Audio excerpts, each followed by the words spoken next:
Okay, so for this last set of examples, we look at this exponential equation. Okay, we see that x is part of this exponent. We would like to isolate this 4 with the power of 4. We do that by dividing both sides by 0.3. And we can see that this is 2/10 divided by 3/10. This actually simplifies to 2/3.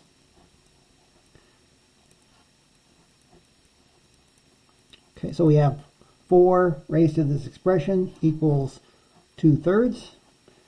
Now we can take the log of both sides.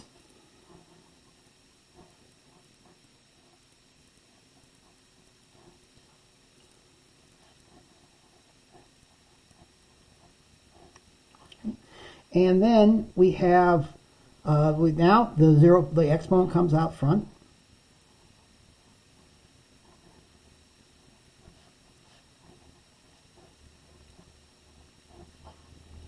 And then I think we can see we're almost done. We have an x times a constant times a constant. So we can divide both sides by 0.2 times natural log 4.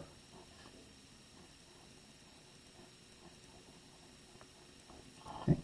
And then these cancel, and so we get x is log of 2/3 divided by 0.2 times log 4. The last two examples are a little bit different because they involve a little bit of a trick. Here you can see that it would be very hard because you have not one but two terms with an exponent involving an x.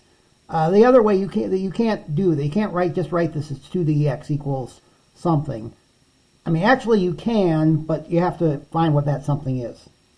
And the way I think you want to do this is because you have a 2x here, you can rewrite this as 2 to the x raised to the second power. Okay, so why do we want to do this? Well, this becomes 2 to the x raised to the second power plus 2 to the x minus 12 equals 0. Okay. Notice that we have something squared plus something squared minus 12, where that something squared, or that something is 2 to the x. What we can do, notice if we make a substitution here, if we let y equal 2 to the x, then this becomes y squared plus y minus 12 equals 0. And that is a quadratic equation in y, and we know how to solve that. Okay, we can use and once we know what y is, we have that. Now we have 2 to the x equals something, and then we can take the natural log of both sides and find what x is. So let's find what y is first. You can use the quadratic formula, or you can factor this. I think this factors as y plus 4 times y minus 3. Okay, so y is going to be negative 4 or 3. You can see that you could also just use the quadratic formula and simplify, and that's what you get. So we see that 2 to the x equals negative 4, or 2 to the x equals 3. This has no solution, because 2 to the raised to any number has to be a positive number. So this has no solution. But 2 to the x equals 3, that does have a solution. We can take the natural log of both sides, and we get x log 2 equals log 3.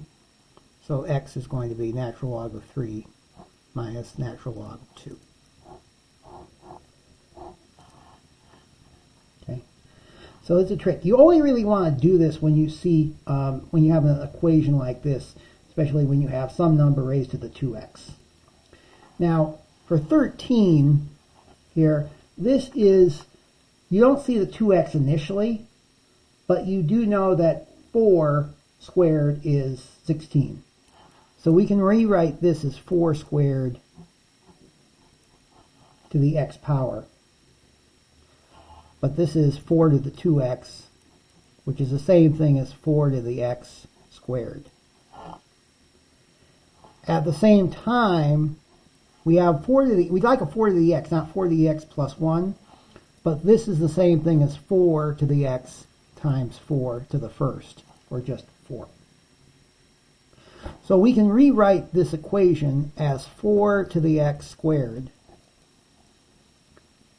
plus 4 times 4 to the x minus 3 equals 0. And now all of a sudden we do have a quadratic equation again, where in 4 to the x. So we can let y be 4 to the x. Then this becomes y squared plus 4y minus 3 equals 0. Okay, this will factor. Maybe. Maybe not. This will, you might think this factors, but there's a problem. We have a minus 3 here. So let's use the quadratic formula here. So in this case, a is 1, b is 4, c is negative 3.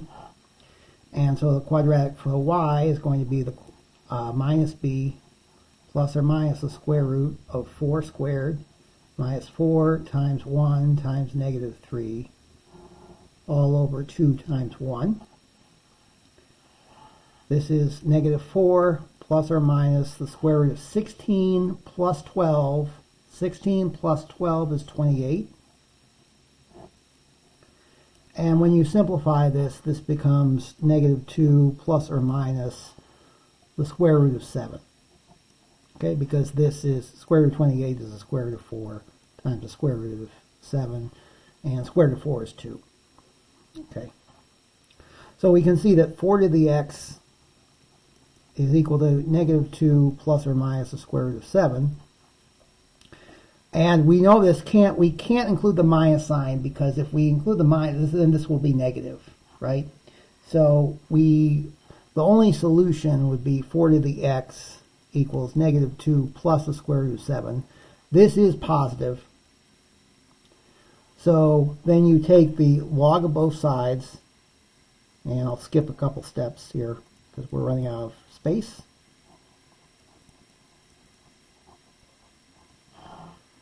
And so x is going to be the natural log of negative 2 plus square root 7 over natural log of 4. Okay. And again, you can leave it like that. Okay. So you can't forget about these quadratic formulas, or the use of the quadratic formula. These last two examples you'll probably see as maybe an extra credit problem. It's more important that you know how to do examples 1 through 11 first. This, I think, maybe I'll assign just as extra credit, or you'll see an extra credit on a test or something. Okay, great.